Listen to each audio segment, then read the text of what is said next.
Yes, absolutely. Man, the myth, the legend. Old Cubelic, ESPN, SEC, JOX, Cube Show, Josh Pate, Stan. Anything else that off the resume? Tuesday date night podcast. I'm serious. I can't tell if you like Josh Pate or you hate him.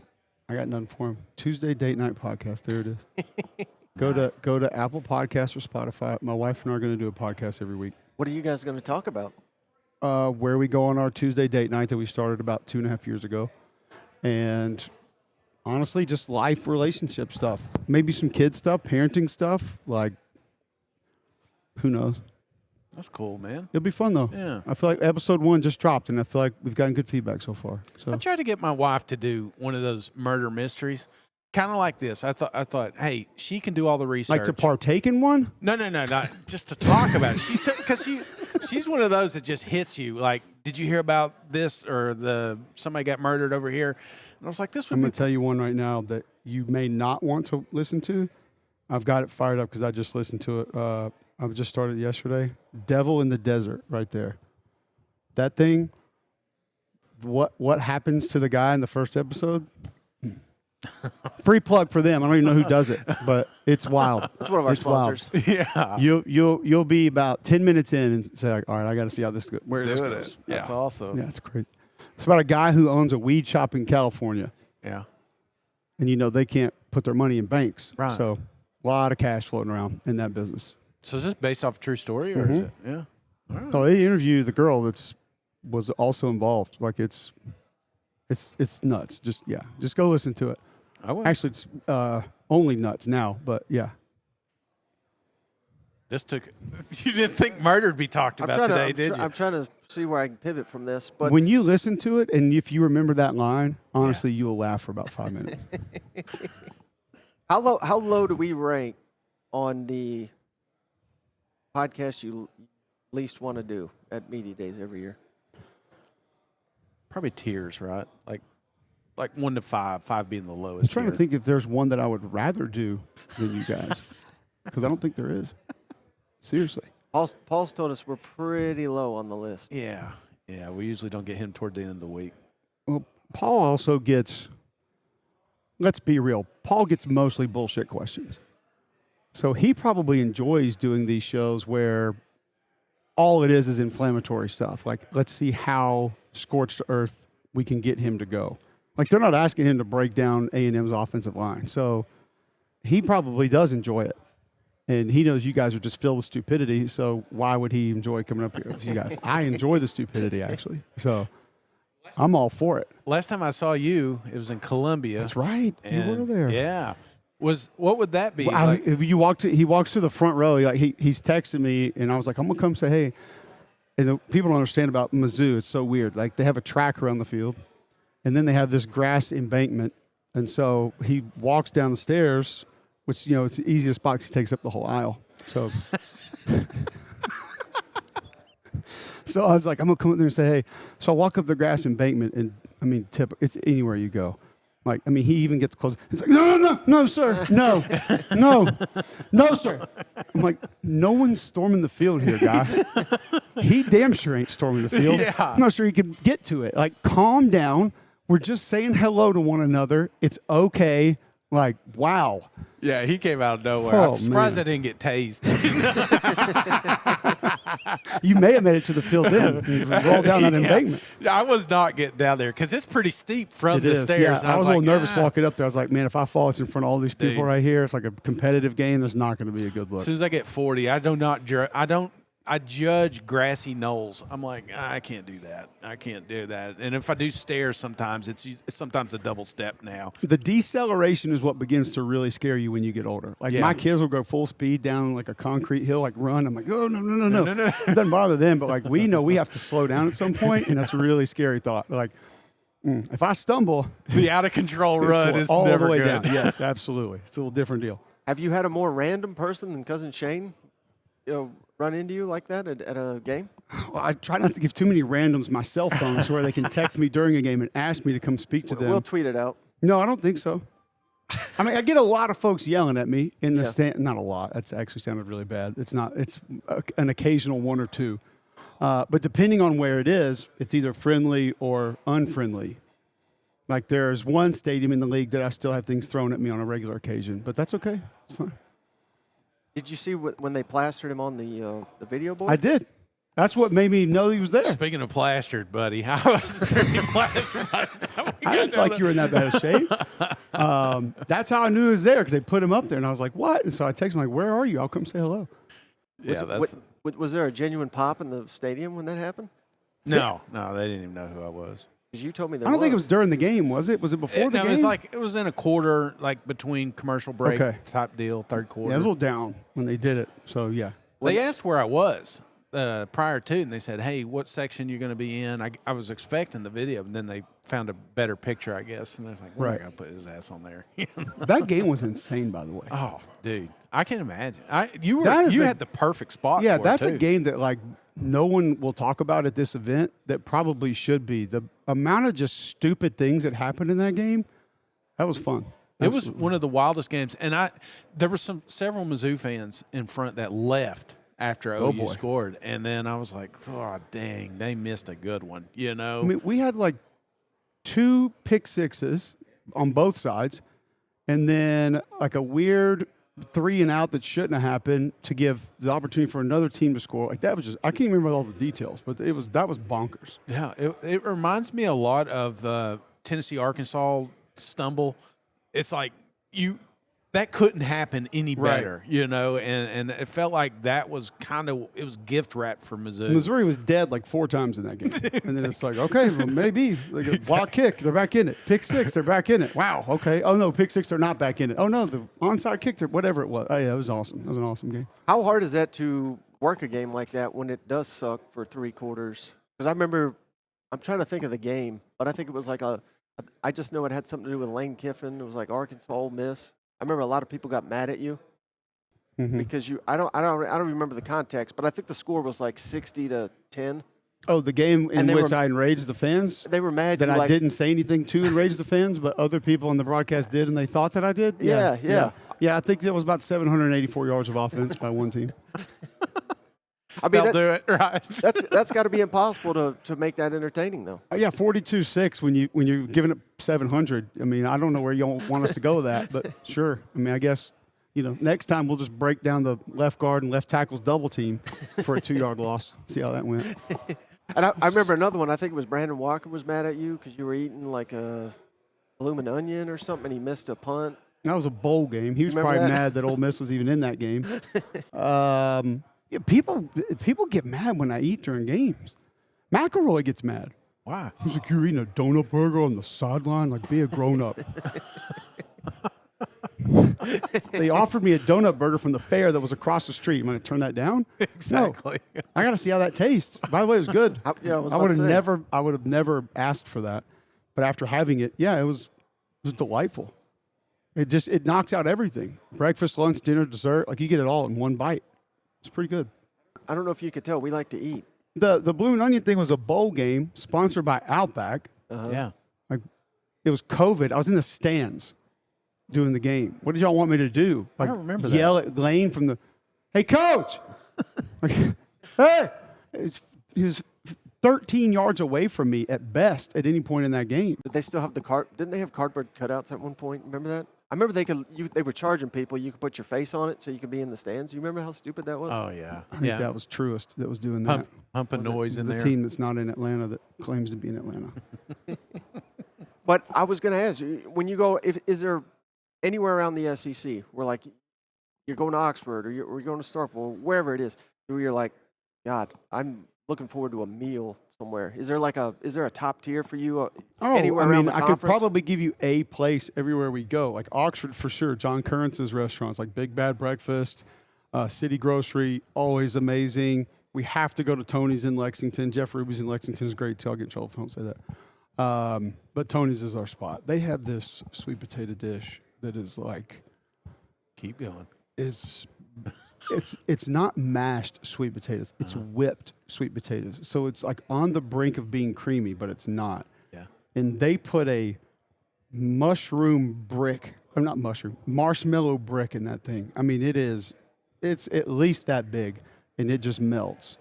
So then it's like the sweet potato and the melted marshmallow are together. They put a bunch of bourbon in it, and it's like I could even do without that. But it's just, I'm like, you're ruining the sweet. I don't need that. But, oh man, I have to have it when I go in there, and I'm not sharing it. That one's mine. So you get that and a steak, and you're good. You don't need. I think their Brussels are really good too, but you don't even need that. So yeah, Acre and Auburn, fried bacon appetizer. Yeah. Need I say more? No. I ate that on the sideline during COVID too. People got mad at that. I still don't understand. What'd you eat this morning? I have not. Where are we going now? I have not eaten this morning. I would eat on your show right now if somebody gave me something to eat. I don't have anything. I have not eaten. I usually don't eat breakfast. Well, you do games here. Yeah, SEC championships and all that. Is there a spot around here that you'd recommend? Well, fortunately for me, I live in Birmingham, so the Atlanta games are usually in and out. Yeah. But I mean, there's a ton of places to eat here. I haven't been out here in a long time, so I don't even. And even if I had, I wouldn't remember the names because it's somewhere different every time. Yeah. And usually at events like this, it's other people tell me where we're going and what time. I'm like, cool, I'll be there. Yeah. Great. Yeah. Like Dragonfly Sushi in Gainesville. Whew. Oh. I mean, I could eat my weight in sushi in that place. It is unbelievable. What about Knoxville? Knoxville, okay, so there's a place, I believe it's downtown. It's like this new sort of like upscale, wannabe, old Western vibe steakhouse place. Like they serve snake. Yeah. I've been there. Oh, shit. Super fancy. Yeah. Like very uppity, but try not to be uppity. Yeah. But the food was fantastic. Yeah, we went there. The vibe. They let you in? The vibe a little confusing. Kind of like. Had to go upstairs. We're not uppity, but real nothing fancy costs drinks. less than $49. The old fashions with the There you smoke go. and everything. There They you went go. all Oh, yeah, out. they had the big glass box. Yeah, and yeah. Look at this magic trick. And I'm sure the people drinking like, just give me my damn Lonesome drink. Dove. Is that it? I think, I don't know. That actually sounds right. Yeah, I think that it's sounds right. right. Yeah. Man, I'm starving. Yeah. What do you do to stay in shape? Walk. Like after eating all this? Walk and count calories. Yeah. I usually do steps. You I fasting? had a run. I do intermittent fasting. Yeah, I don't eat in the mornings. I had a run going into last football season where I think I did 20,000 steps like 4 straight months every day. Wow. And that included a trip to Disney where we hit 30 like 3 times. Yeah, it was. I had like 36,000 steps one day at Disney. It was insane. I was always fascinated by like guys like you or Pollock, these guys that were just massive individuals in college and pro, and then as soon as they're out, they cut that weight. Yeah. Did you definitely not as soon as I got out. I went the other way as soon as I got had to- out. yeah. So when I got done at Auburn, I had surgery after my last game the day after, and then my body was pretty beat up. I kind of knew I was done. I tried NFL, whatnot, but I knew it wasn't going to happen. So my scholarship was on through the summer. Yeah. And so you want to enroll. This is totally, these kids would not even care about this now. But you wanted to enroll in those classes to get your scholarship check, which at the time was like $16.50 a semester or quarter, whatever it was. So I was like, I have my lease through the summer. I enrolled in golf 2. It's literally what I took. But I got my scholarship check. I don't even think I went one time. And so we were really good at drinking beer and eating pizza that summer. Like really good at that. So I think I left Auburn at like 325 and then may have gotten over 330. And then a guy who I knew that played offensive line at Alabama, his name was Griff Redmill, I saw him in the gym in Huntsville where I moved to work, and he was like 250. I was like, okay, I need this secret. And he was like, only protein, a lot of cardio. And I was like, cardio, I can't. And he's like, just start on the treadmill and walk, and then get to where you can jog for like 5 minutes and then walk for 10. Yeah. Jog for 5, walk for 10. Then jog for 8, walk for 10. And so I did that. I got to where I was like running for 45 minutes, which looking back, probably not a great idea for the joints, but got the weight off. Yeah. And now it's just like consistently finding ways to not want to eat more, which is hard. Yeah. It's hard. I could gain 15 pounds this week if I wanted to. Easy. Did the plans change? I know they have, obviously, with science and technology and everything, but when you were there, you know, the meal plan type setup as opposed to now, just the science and it's almost like a science lab sometimes with these. It's insane now what they do. I mean, these kids are the GPS stuff that they have that'll tell the coaches, you know, physically how much contact they've had, how much they have exerted in practice and workouts. So they'll take one guy and say, you're sitting out 2 periods today. Yeah. because they've exerted too much force and done too much. They track their mileage. So I've had multiple coaches tell me that a certain receiver, when he hits a certain mileage in a week, they'll back him down. Or if he goes over a certain mileage in a game, they'll back him down. Like I remember when Elijah Moore was at Ole Miss, they were telling us how many miles he would run in a game. It was obscene because he did all the motion stuff and then play like every snap. So they'll back those guys off. And then, the nutrition stuff now is just totally different than it was. Like they gave us a scoop of creatine and like this little Go drink that was in a juice box. And they're like, go do that and then eat a lot. But see, I wasn't like Pollock where I had to eat to get weight on. Right. I was always like trying to keep it off. Yeah. Like Pollock should be what he walks around at now, and he probably beefed up to play D-line. Yeah. So I didn't have to try hard to do that. That's interesting because he does the same thing. He shares his exercise information with me, and I just have to slow his ass down constantly. Yeah, movering gets a little wild. I've been golfing. I'm down 74 pounds. Oh, he told me on Fun Mom show the other day. Yeah, golfing is – I know you didn't go to class, but it was – I took golf 1. Did you? Not 2. Yeah. Have you improved that game at all? No, I can't play golf because my back's a mess. So I can't even. That's another reason I'm trying to lose weight is I want to be just as light as I can to take as much pressure off that because it's gross right now. It's in bad shape, but it is what it is. Do you really believe Mark Stoops doing a hell of a job like you tried to pitch me the other day? How motivated is he? That I can't answer because I don't have those personal conversations with him. But I imagine anybody making that kind of money doesn't want to just lose it. Yeah. I just think it's interesting that people would say, okay, if a guy that has done what he's done has or even if some people consider last year a bad year, another bad year that we're just going to run him. When if you go back and look at the first 3 years, year 2, year 3, a lot of people wanted him gone. They tried to fire him, and look what he ended up doing. So I just think the expectations are different at different places, and that's one of the cool things about what he's done is the expectation there is different now. I mean, we need to win 9 games, be in a really good bowl, and maybe like start climbing towards competing for an SEC championship. They were hoping to win 6 before he got there, and not a lot of guys were doing it. So, when you have multiple things, it's like Lane at Ole Miss right now. When you have multiple things on your resume that 1 or 2 coaches have ever done at your school, like back the F off for a minute. Like let's be real and let's have an understanding that there probably needs to be a little bit of grace with how this program is being run. You want to have those conversations at Alabama, Georgia, whatever. Like I get it, I understand. Like Florida, okay, I understand. Like it's what it is, but not there. I mean, I think you understand. You got to take a step back every now and then, look in the mirror. Like self-evaluation is critical. Like you are that in basketball, which is great. You are not that in football. And it's cool to want it and to keep trying to build towards it.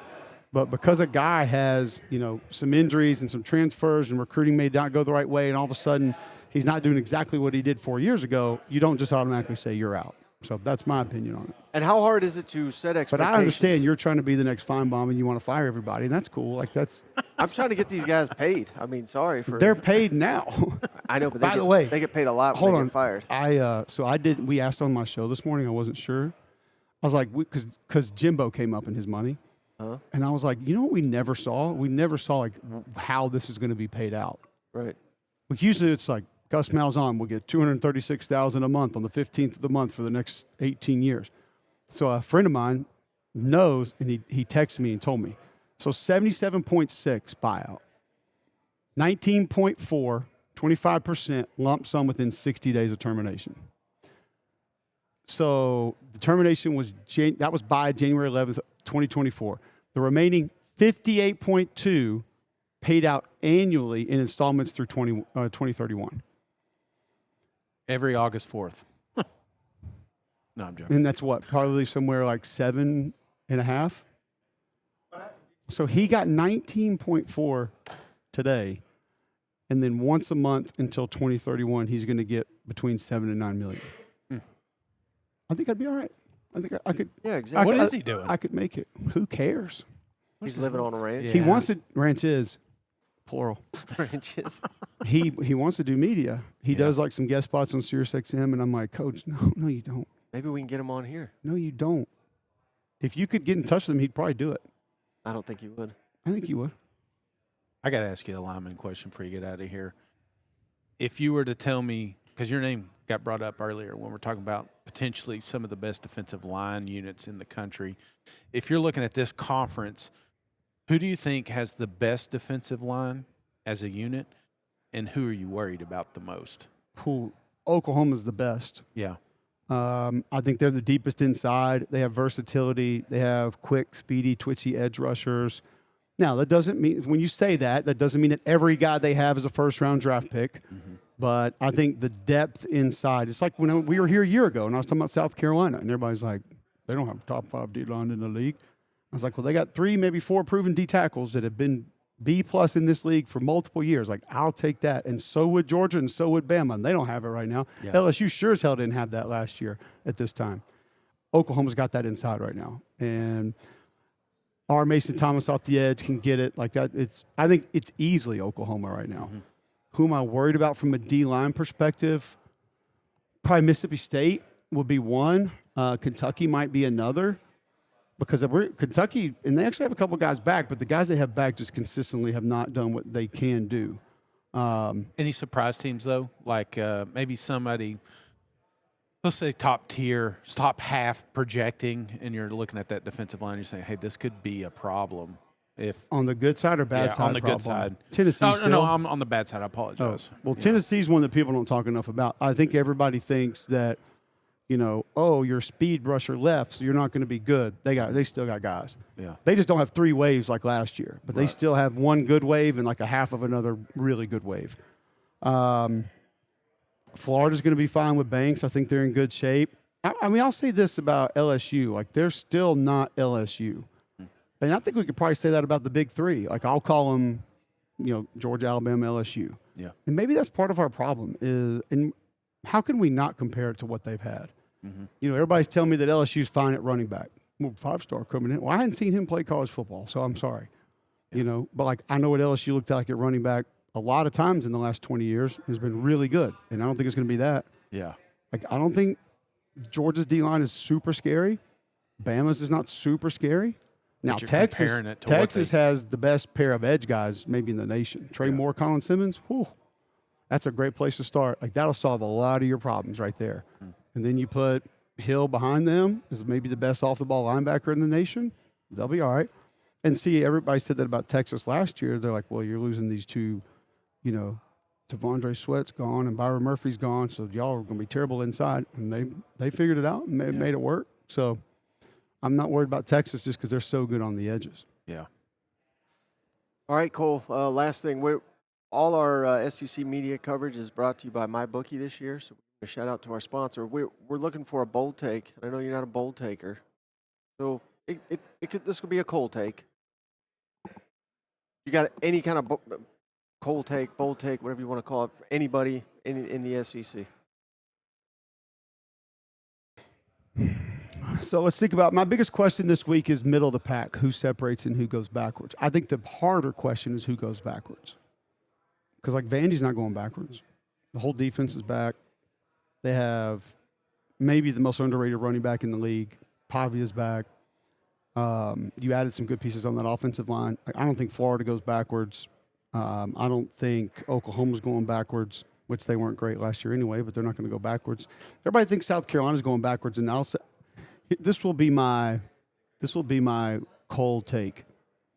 Sorry, MyBookie. I'm making this up on my own. Where do you guys think South Carolina's defense will rank at the end of the year, like in the league? Probably middle tier. Bottom half? Yeah. I think they'll have a top 7 defense in the league this year. So that one, I think Clayton White's that good, and nobody knows who he is. Similar to like Brad White at Kentucky. But if you look, I know what they lost, and it's a lot. But they have multiple D linemen back that have been in that system. They have multiple DBs back that have been in that system. Like, they have a lot of guys that have played a lot of snaps in that defense. Demetrius Knight was awesome last year. Hemingway, Sanders, those guys inside were great. Kennard was great. Here's the other part, and think about this for a while because you'll want to bring it back up later. Shane has done more with less through the portal than any coach in this league. Who was talking about Kyle Kennard this time last year?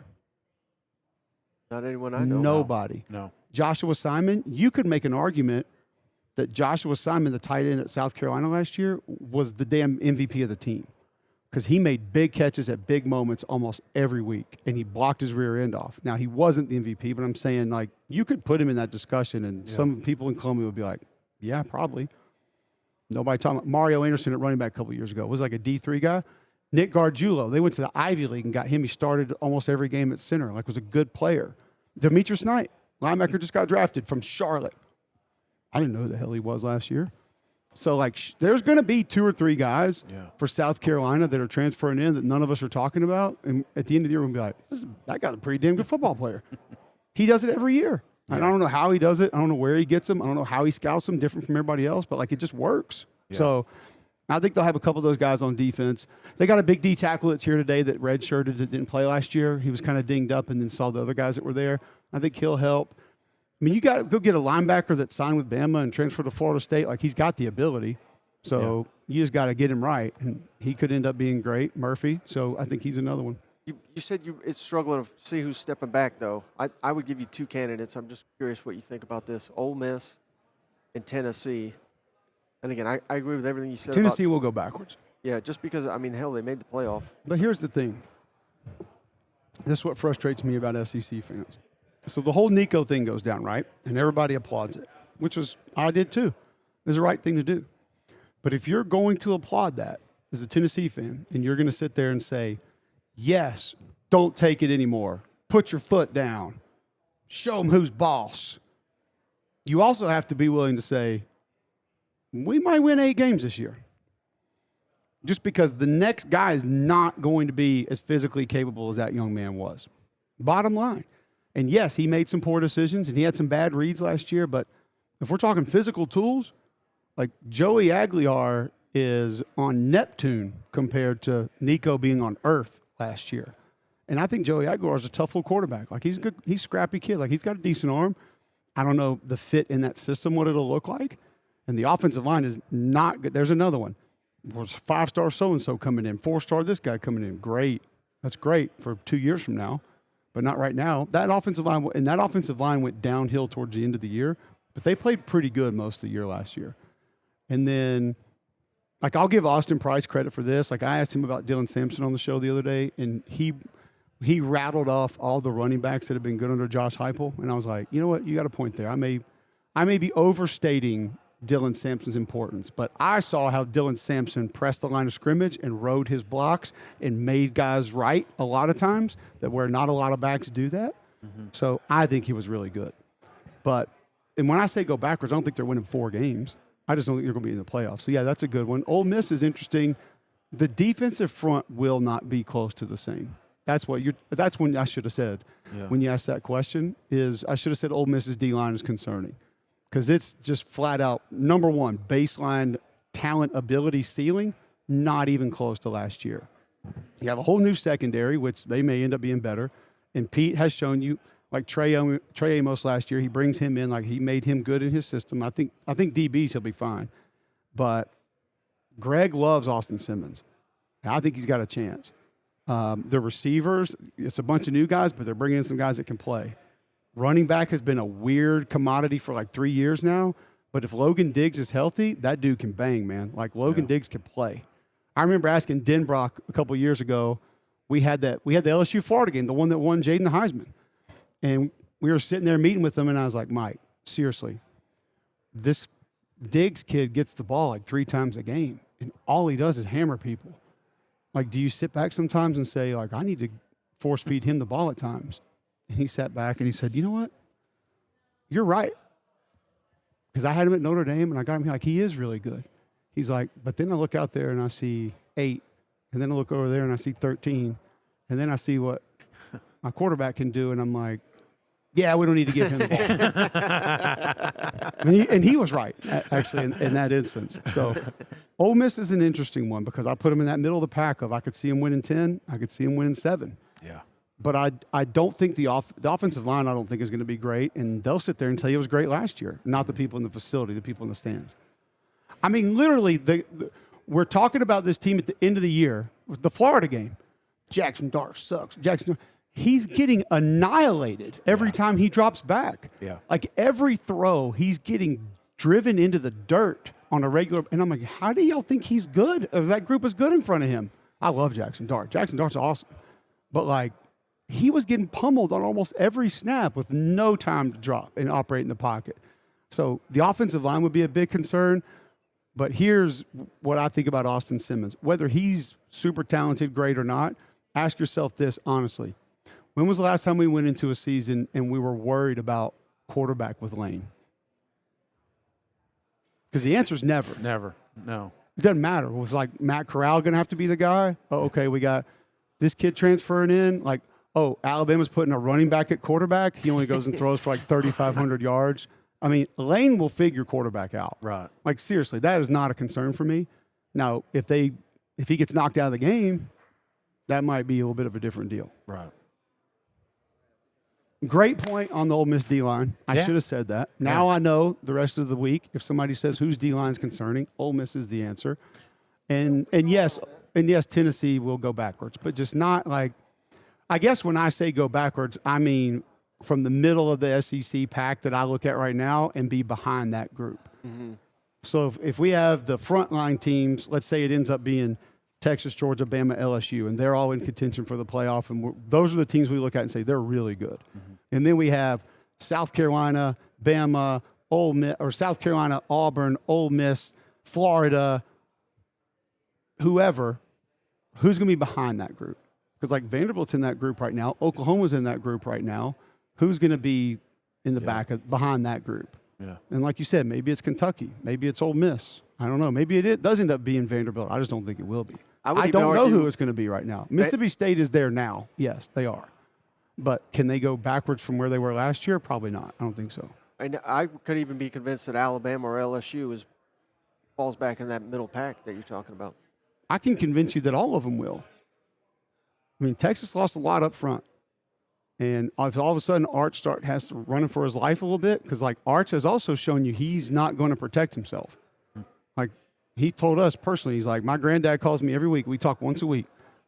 And I said, well, what do you guys talk about? He's like, first thing he says is run your ass out of bounds. He's like, stop trying to do what I did. He's like, I can barely walk today because of it. Like, get out of bounds or slide, one or the other. And, I mean, the weapons are going to be really good. Sark's really good. I'm interested to see tight end for them. Interested to see offensive line. But they're talented. They're going to be really good. Like, Georgia, I think, is going to be really good. But, like, I could see them not being where two of the other teams were.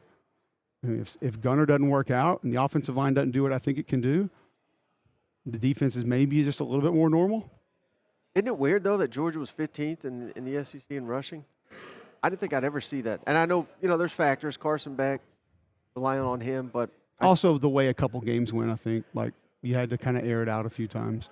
That still is weird to me. But then it's wrong. Like, but you look at, like, when were they their best? And it's when they wanted to be gritty. Like, they were their best. And I don't think Kirby's ever going to get away from that. Like, look at that Texas. Like, when I watched that Texas game last year, the first one, I came away from that game thinking it really felt like Georgia went into this game and said, like, when it comes down to being just rugged, like, who's more rugged? That's who's going to win this game. And, like, Texas didn't want it. They were not more rugged that day. Yeah. And when Georgia is that, I don't think anybody can beat them. Because they're faster, bigger, stronger. So it's like, what are you going to do? When they're kicking your teeth in like across the board, there's just not much many people can do about it. Anything else, Shane? I feel like we kept them way too long. Yeah, sorry about that. No, if y'all keep me longer, I get to get out of other interviews. So that's actually good. So that's a positive. What other murder mysteries you listening to then? I don't really. My wife does it, and she tells me about it. So I thought it'd be perfect. There's one that, hold on, I got two that you need to listen to. We'll need something to listen on the drive back. What happened to Talina Czar? That's a weird name, I get it. Talina Czar. This thing's friggin' wild. There's a lady in this that you're going to be like, okay. And then what happened to Holly Bobo? Now that one You've heard of that one? Yeah. She's all about the. That's one where there's dudes that are convicted that are now coming back saying didn't do it. Here's the guys that did, and they're walking around. About the one the guy snuck in. Remember that one? The one that just admitted he did it, and so they found him guilty. But part of the paperwork was he didn't say why he did it, or you remember that one? that sounds similar to that. Maybe it is. Yeah. And then there's one where they did I can't remember what this one was called, that they ended up doing a Dateline on it. I listened to the podcast first, where they go in and kidnap this guy and this girl, and they put a camera in the room, and they tie her up, and they're like, we have a camera on you. If you leave in the next however long, we will see it, and like, we'll kill him. We've got him. Yeah. So she stays, and no one hears from either one of them. And then she shows up. It's out in California, and she shows up at like a town an hour south, like 4 days later. And she was dropped off. Here's the best part: you can find this one. I can't remember what it's called. They got clips of the mayor of the city who's doing a press conference and like calling them out for wasting government resources. Oh, saying it was all fake? And then it was legit. Like somebody came in there and got them. Jeez. And I'm like, boy, I'd be at that dude's office that next day. Absolutely. Put me out there like that. Here is my attorney's lawsuit. Get your ass ready to pay. Thank you. So what's the name of that new show? You and your wife's? Tuesday date night. Go subscribe. Even if you're never going to listen, just go subscribe. It's going to be fun. Like my wife is incredible. I mean, think about this, guys. I am gone between 16 and 20 consecutive weekends in the fall. And I leave on Thursday and I come home Monday night because I got to go to Charlotte on Sunday and get ready to do the Monday show. And then I do my radio show from my hotel. And then I go over there, we record the Monday show, and then I fly home Monday night. And we have 3 children. They are now 10, 8, 5. Oof. And she does that every weekend by herself. And she's awesome at it. And we don't like not do things or not be in activities. Like she takes them to their flag football games. She takes them to their baseball games, takes them to their singing stuff, like all of it. And then I do it again for like 8 or 10 straight weeks in the spring when I'm doing UFL. Yeah.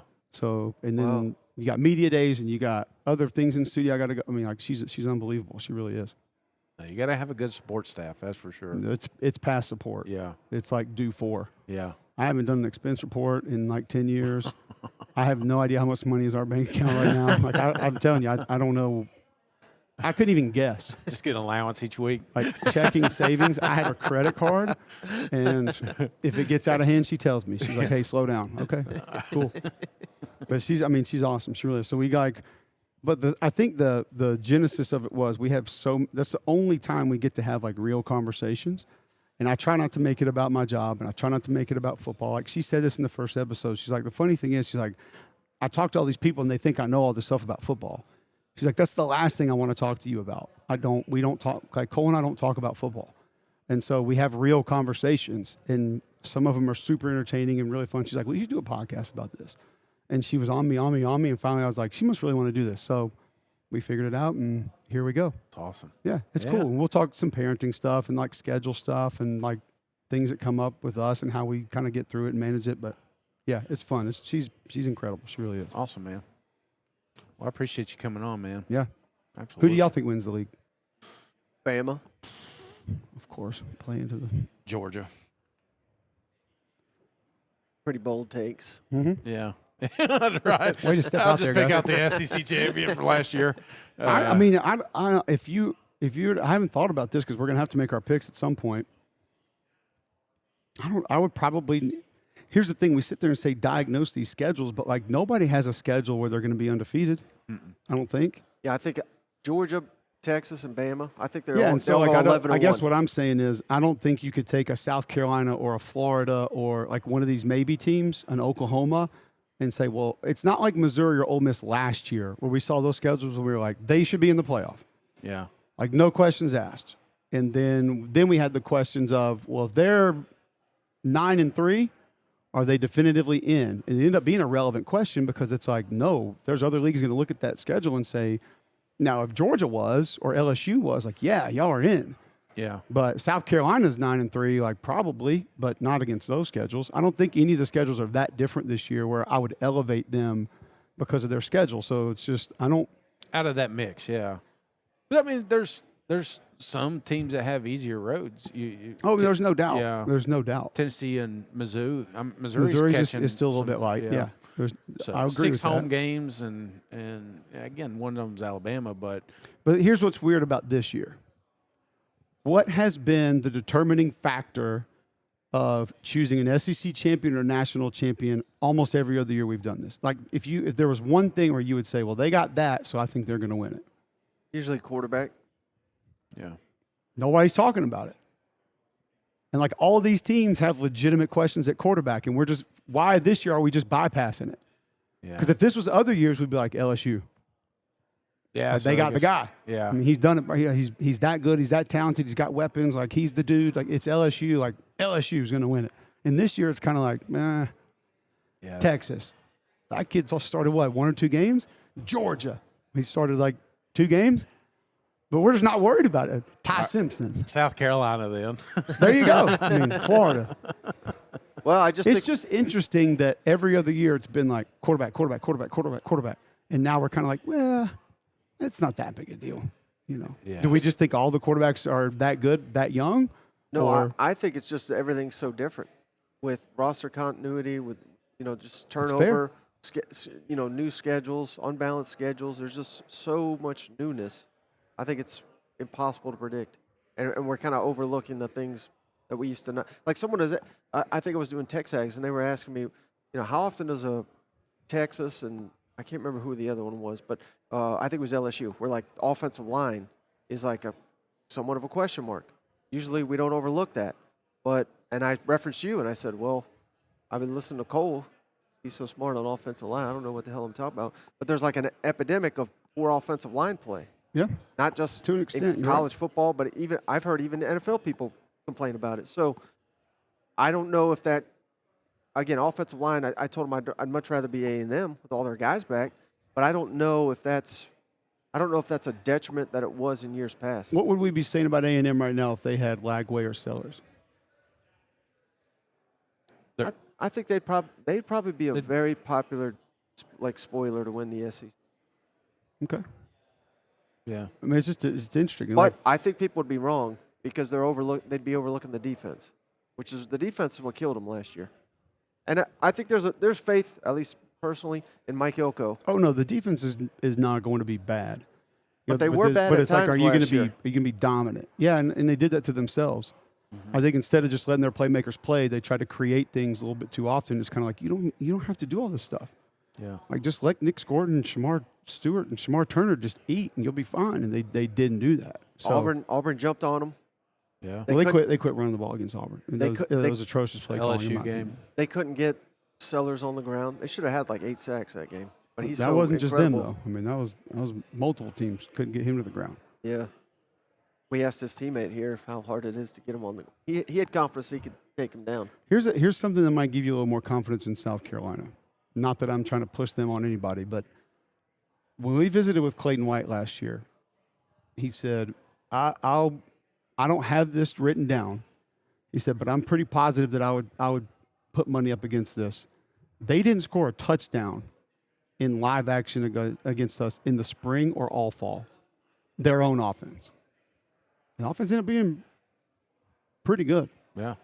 So if the defense is close and they take that step that we're kind of thinking of, and like no one thought their own people didn't think they were going to be decent last year, and now Yeah. I'm just saying, like I think this is the year that a team like that does it. Florida, South Carolina, Oklahoma, Auburn. I kind of feel like I can't say Auburn because everybody's going to get mad when I say that, but like it's not impossible. A lot has to go their way. Don't get me wrong. I mean, that offensive line's got to be what we think it can be. Jackson Arnold's got to be rewired. And, he's got to be right. It can't be maybe. He's got to be right. But he's talented enough that if he is, ooh. You think we'll see some Deuce Knight on the field this year, at least in packages? Because I hear he's incredible for a freshman. The only reason that I would say yes is that I do believe Hugh does certain things at times to satisfy individuals. And it would be based mostly around that.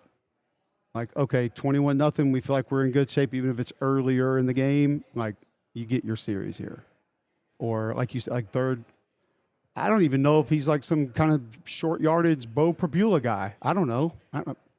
Everybody knows, but how many snaps have you seen him play in college? Because I'm going to tell you before you answer, it's 0. So I don't know what he can be or not be. Who knows? But, because of that and how he is known to do that, wouldn't surprise me. It's going to be a fun year, man. I'm telling Yeah. you. It's going to be it's going to be a fun year. I was telling Mike, I mean, when you say any given Saturday, I feel like this is the season. Dude, home field advantage Yeah. is going to be massive this year. Turnovers are going to be critical this year. Like, I think we're going to see some high-scoring games, more than normal. Like, Yeah. and then you'll get teams like that can take the air out of a game, like a Vanderbilt, or like I think Florida's going to be able to run the ball. Like, there's a couple dudes in this league that nobody knows about that y'all need to know about. Not you two, but like people in general. Yeah. Like Deion Burks at Oklahoma. If I said that name, how many people would know who that is? Right. Dude can freaking go. Yeah. If he's healthy, he's a problem. Jaden Ball? I'm just telling you now. I know, We might be next year, and we're talking about Jaden Ball. Like, how come nobody was talking about him? Yeah. 6'1", 235, and has legit wiggle. Yeah. Like, guy can get it.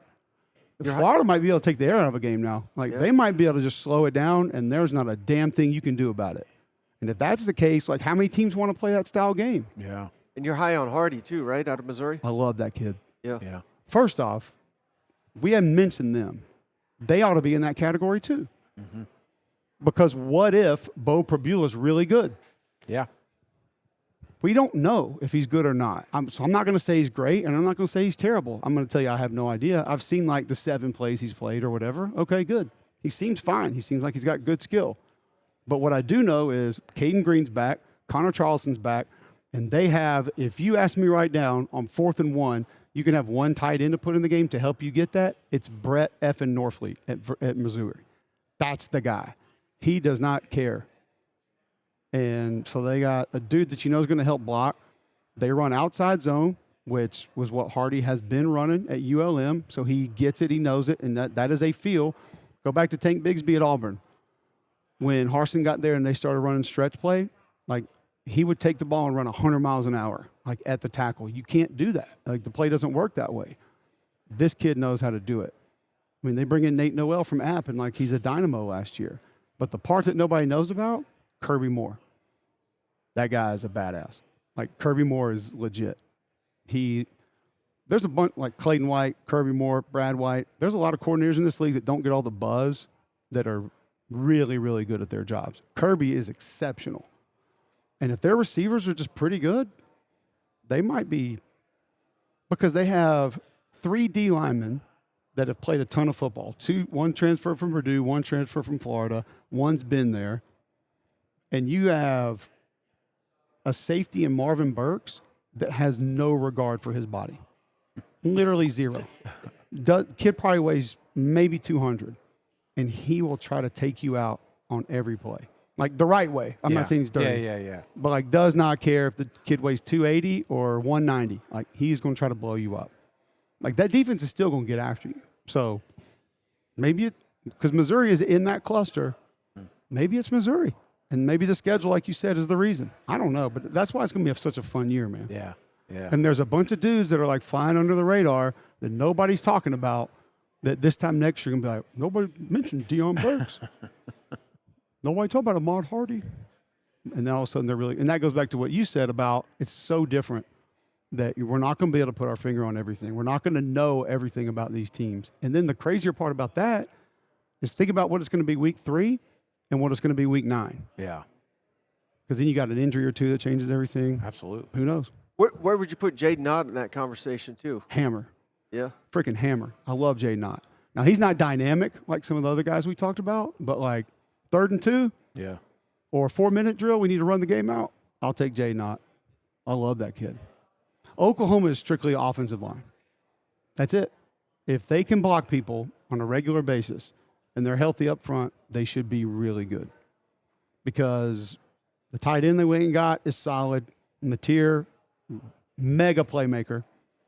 Obviously, his system, his coordinator, his scheme. Deion Burks can literally take over a game. You're fine at running back. And you got a D-line that can take over games. Like, you got a D-line that people should not be able to handle in this league, specifically with what we've talked about with the offensive line, just being a little bit behind and being a little questionable. That group should be able to take over games. And now Venables is coordinated again. And maybe situational football is something we have to be concerned about there. I don't know. Yeah. The only one you haven't mentioned is Arkansas. Anything positive to say about them? Bobby and Talon, man. year 2, don't think they're not going to scare people. And here's the other thing, too. I don't have it in front of me. Pull up Arkansas' schedule. Because there's a chance they're sitting there, I think, at 4-0 with Notre Dame coming to town. You want to be Notre Dame going to Fayetteville, Arkansas, with that team 4-0 and a quarterback that can take over a game? I don't want to be that. No, thank you. I don't know their receivers, what they're going to be. I know the linebackers are going to be really – Xavier Story can freaking fly. They got a good group of linebackers. Travis is a really good D coordinator. He's going to be a head coach for long. The offensive line and the receivers, is that going to be enough around Taylon Green? I think Taylon will take a step with Bobby. He'll make better decisions. At the end of the day, like, Bobby can call plays, man. Like, he's another one in this league, but people know who he is. But, like, he's not what he is because he used to be a head coach. He can freaking call plays. And so Taylon Green's a playmaker, man. Like, he's going to be dangerous. Do you like the offensive line? I mean, I felt like they took steps last year. Do you feel like there's a – but it's not a lot of the same guys. So, I mean, I think they can be okay. It's hard to tell. Like, that's just we just feel like it should be good because Sam's there, and it's like they're going to run the ball. I mean, Bobby wants to go downhill. So the one back they got, the big kid, like he ought to pound. Yeah, I mean, he ought to pound. He could probably block. Yeah. Yes, probably. They have to win in Oxford week 3. That's kind of their biggest. Yeah. So that'll be the one if they get that one. But that's been a fun series that kind of goes back and forth. Mm-hmm. Fun for you. That's true. But again, I think Ole Miss taking a step back. So I would still lean Ole Miss, but I think that's. But it's not out of the question. That's is what one Arkansas you're saying. can get. Yeah, and if Arkansas is ready to be, let's just say, like a back alley fist fight team, I don't think Ole Miss wants to play that style ball. Mm-mm. And if the D-line struggles a little bit and Arkansas all of a sudden finds a little north-south, hey, we just want to fight you, uh-oh. Yeah. Like we said, if there are some teams that can legitimately take the air out of games this year, Vandy, if Arkansas turns into that, if Florida can do that, how big of a problem is that for some of the teams they're going to play? Mm-hmm. Because like we talk about Oklahoma, none of these D-lines are unbelievable. None of them. Oklahoma's is close. Yeah. But like if we're talking like Georgia a couple of years ago, some of the LSU D-lines we've seen, some of the Bama D-lines. I mean, even go back to like State when they had Simmons and Sweat and those guys. Like none of these groups are like this is not Derek Brown, Marlon Davidson, Auburn D-line. Yeah. None of them have that. So if you can take the air out of the game, run the ball, control the game, and then some of these other headaches we're talking about, and teams and like no one's really that good, that's going to be a huge advantage for that team. Yeah. And then we got to start talking about nerdy stuff like special teams. It's like we're not going to say punter this time. Don't do it. Don't do it. Who's your favorite punter this year? I don't know. I don't know any of them. The guy from Australia. Oh, shit. I think it's a good place to end it, don't you? Okay. Yeah. Yeah. I can't beat that.